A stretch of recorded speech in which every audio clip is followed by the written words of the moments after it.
Nikola Kristovic, je sais pas si je le prononce bien, pour remplacer Matteo Retegui à l'Atalanta. Et on pose la question, est-ce que c'est un choix vraiment ambitieux de la DA pour remplacer l'international italien?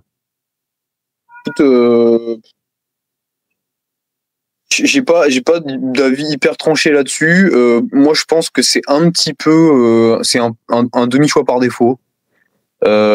C'est pas non plus un jeune crack. Il a quand même 25 ans, tu vois. Il a pas 19 piges.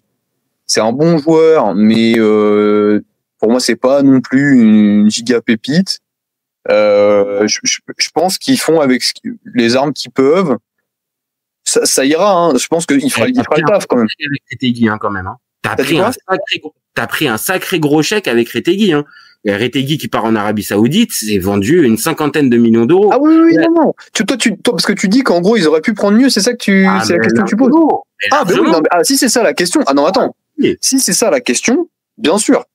Bien sûr. Moi, je vais te dire, en préparant le débat, c'est pour ça que j'ai voulu en parler, c'est que pour moi, je trouve ça choquant. Tu perds, allez, on va dire l'attaquant titulaire en sélection, et tu le reprends avec un gars, je vais partager les stats, qui a 25 ans, qui sort de 2 saisons correctes, et pas non plus dingo avec Lecce. Ah, sérieux, tu vois, on parlait tout à l'heure de Mateta, ils étaient sur Mateta pendant un temps. Pour moi, ça me paraissait un cran au-dessus, et je parle pas au niveau du profil du joueur, juste sur les références. Là, Kristovic, ça reste un gars, oui, pour moi, j'ai pas peur de le dire, un gars lambda de Serie A. L'Atalanta fait la Ligue des Champions quand même cette année. Wow, Ouais, en fait, là où t'as raison, et moi, je suis parti directement sur le joueur en lui-même et ce que tu vois et le rôle qu'il aura à l'Atalanta, tout ça. Mais t'as raison, en fait, peut-être qu'il faut plus axer le débat sur pourquoi lui et pas un autre, parce qu'effectivement, comme tu le dis, ils ont les sous de la Ligue des Champions, ils ont les sous de Retegui. Alors effectivement, c'est dur de trouver des bons neufs. C'est difficile. Puis t'es l'Atalanta, donc effectivement, t'as un pouvoir d'attractivité, mais t'es pas non plus Liverpool, quoi. D'accord. Et tu perds Gasperini. C'est ce que j'allais dire. Et en plus, tu perds Gasperini. C'est pour ça que d'ailleurs, pour moi, Kristovic, c'est encore plus étonnant. Dans le sens où en fait, t'as encore Gasperini. Je t'aurais dit, on fait le débat genre l'année dernière, tu vois, typiquement, je t'aurais dit, je pense que Gasperini, il a une vision là. Il va peut-être faire un truc. Je vais te dire, pour être très transparent, et Gasperini aurait été là, je l'aurais pas proposé comme débat, parce que ça aurait pu faire partie des joueurs qu'il a pu, on va dire, faire progresser au fur et à mesure, et que là, oui, peut-être sur le papier, c'est moins ambitieux, mais Gasperini est capable de pouvoir faire progresser, donc à la limite, je le pose pas. Là, c'est Juric. On parle de Juric qui arrive en plus avec une réputation vraiment pas bonne. Ouais. Il a une saison mais catastrophique avec la Roma. Il reste 6 ou 7 matchs et il est conspué de partout. Il va, alors ok, c'est un bourbier sans nom, Southampton l'année dernière, mais c'est limite s'il fait pas une saison record avec, je crois, une victoire en 19 matchs. Ouais. Donc on parle vraiment là de l'Atalanta via ce transfert-là. Moi, je trouve que ça manque d'ambition. Alors ok, ça garde pour l'instant Lookman. Ça a gardé plusieurs bons joueurs, Ederson aussi.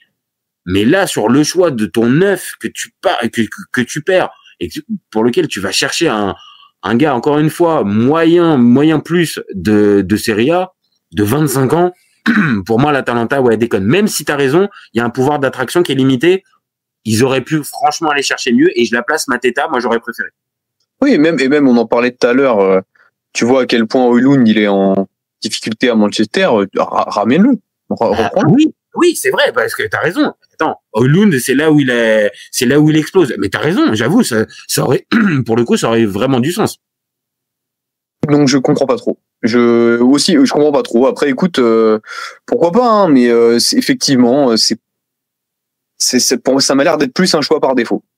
C'est plus un choix par défaut, et c'était l'occasion de parler un tout petit peu de l'ADA, qui est une équipe qui nous, clairement, ces dernières saisons, qui nous a fait, on peut même aller jusqu'à rêver, parce que quand tu vois la finale qu'ils font contre Leverkusen l'année dernière en Europa League et qui leur colle 3-0, voilà, tu vois, on est quand même sur une équipe qui nous a procuré des émotions. Là, j'ai un peu peur qu'on perde. J'ai peur. Déjà, il faudra voir l'après Gasperini, hein, comment ça va être géré, puisque ça peut être tendu. Parce que certes, Juric, c'est un de ses disciples, mais bon. Ouais. Bon, c'est bon. Je pense qu'on va. Ouais, après, tu sais, Sampaoli, c'est le disciple de Bielsa aussi. Hein.